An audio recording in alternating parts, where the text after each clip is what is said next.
Hi, I'm DeLaney Gabriel. I'm a holistic anti-aging practitioner with my primary office in Santa Barbara.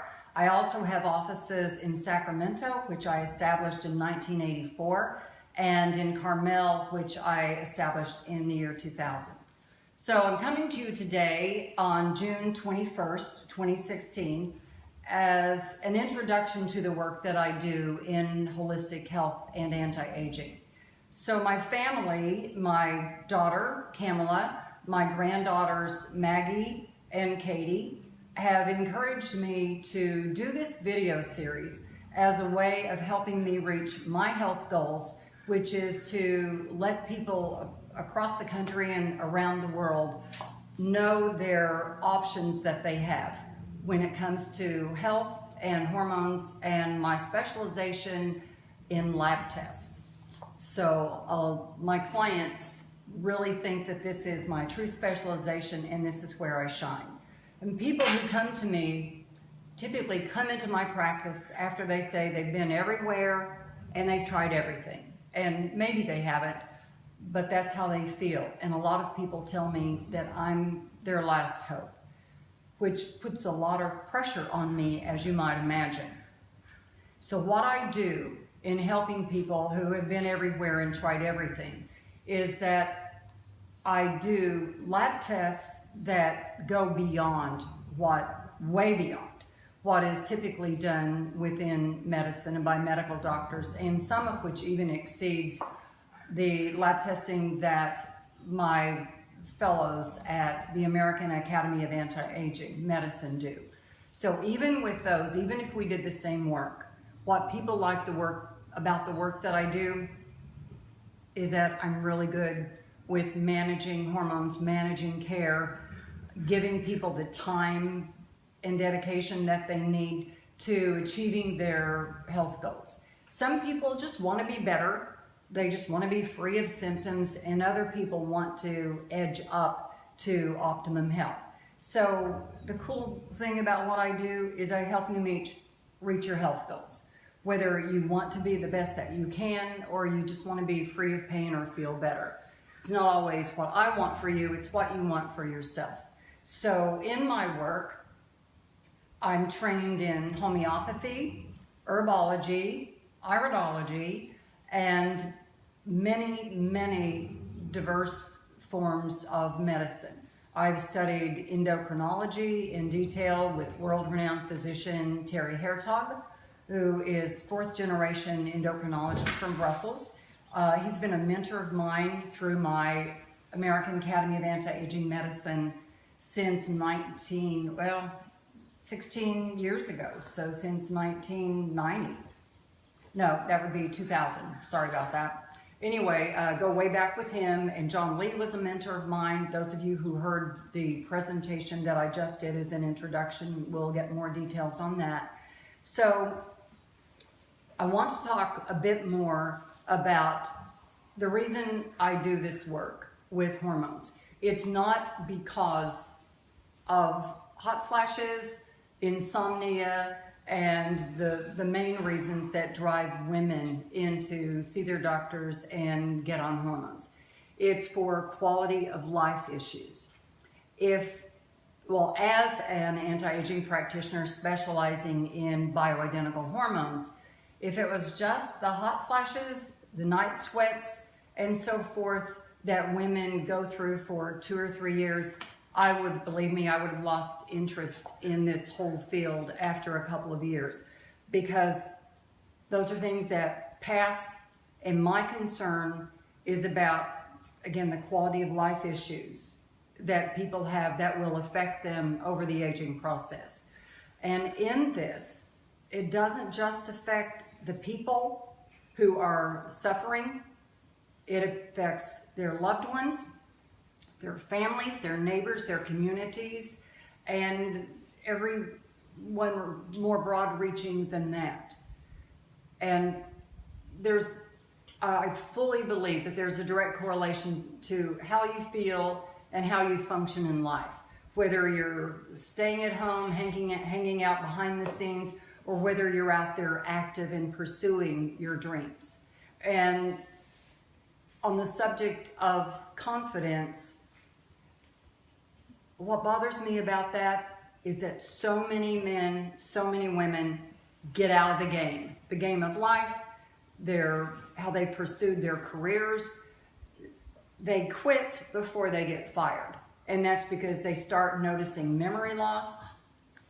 They're not sleeping well, they're not functioning well. They become embarrassed and humiliated. They get a sense that the chairman of the board knows something is wrong, and so they take an escape plan before it's really pronounced, and they lose their dignity. That bothers me. I have a personal issue with that.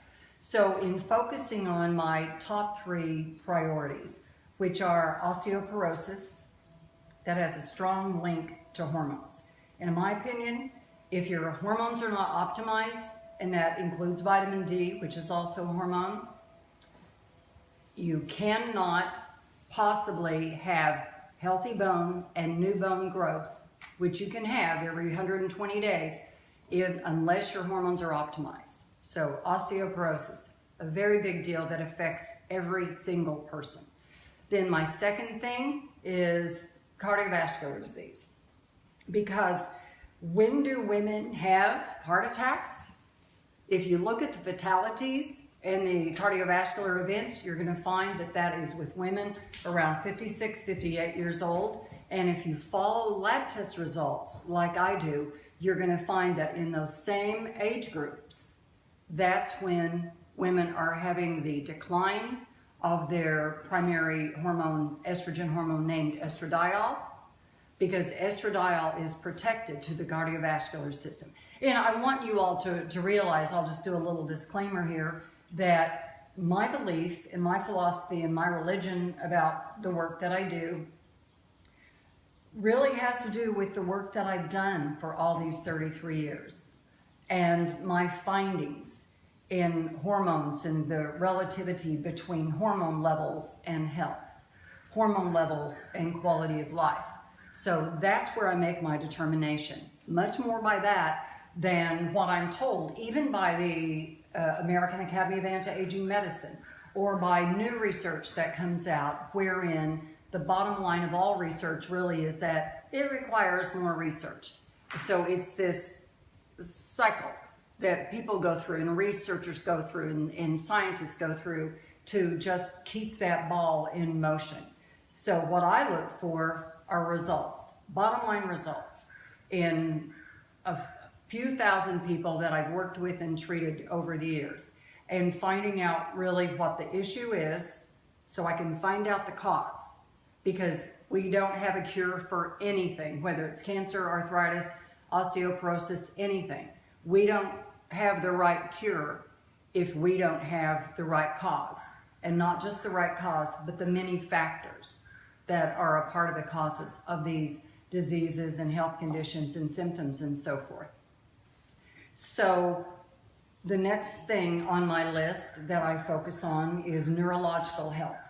And my concern about that started back in the 60s when I went through a horrible family situation with my grandmother, whom my father didn't, they didn't see eye to eye on a lot of things, and they hadn't for years, I'll say it that way. So with that kind of discord, and then my grandmother needing care, and my father not being interested in supporting her, so she ended up in the nursing home. And it was there that I first saw that women, from having osteoporosis, fall and break something, and then their lives and quality of lives are shortened from that. And at the same time, I saw the people in there who were really struggling with their memory. And I see that happening today in my clients, even in their 40s and their 50s and their 60s. So it's because of that, that through my practice, I have, I've looked at the cause, I've looked at the blood tests, and then I look to treatment. So what I do in looking at blood tests and assessing them is I look for optimum levels, not just the normal pass-or-fail that is used in medicine, and I look to complete broad spectrum lab tests to get a full assessment. So for example, here I have the metabolism of your primary hormones, not all your hormones, but your primary hormones. And to start out, I want you to know that there is no estrogen named estrogen. Estrogen, the word estrogen represents about 58 different kinds of estrogens in the body. So it's just the nomenclature that's off, and I don't believe doctors fully mean to mislead you when they say, I'm going to check your estrogen levels. And typically, when you're told, I'm going to check your estrogen levels, it means they're going to measure your FSH, follicle stimulation hormones, which doesn't really tell me what your estrogens are at all. It may imply, but that doesn't give me the report card with the numbers on it that I'm looking for. So, no estrogen named estrogen. There are 3 primary estrogens in the body, and men have estrogens as well as women do. And a lot of men these days are being diagnosed with breast cancer. Why would that be? I know for a fact that one of the primary causes has to do with all the environmental chemicals, the glyphosates, all the Roundup in your food, people, that you need to know about, that how microwaves destroy the nutrition in the food, keeping you from getting the quality that you need. So I have some very strong views on that, and they're based on care and concern, not about what somebody's going to think about what I have to say, but what I would say to my family and for people I care about. So I want you to consider your diet when it comes to these hormones, because they can cause good hormones to become bad hormones. So to run through the primary hormones that I look at, first of all hormones are made or can be made from cholesterol, which really is a hormone, which are also steroids. So hormones and steroids are synonymous, just like a hysterectomy and castration, but castration doesn't sound so good, so we say hysterectomy. Then we got some really bad publicity about steroids, and so people don't want to think of pregnenolone and DHEA as steroids, so they think of it as a hormone. It sounds nicer. So in the next video that I do, I'm going to start and run through each of these to tell you the importance on having these at optimum levels in your body for your entire life, and how you can do better with a better quality of life with your hormones optimized. So thank you very much for tuning into this, and please follow the next segment, which will be segment number 3. Thank you.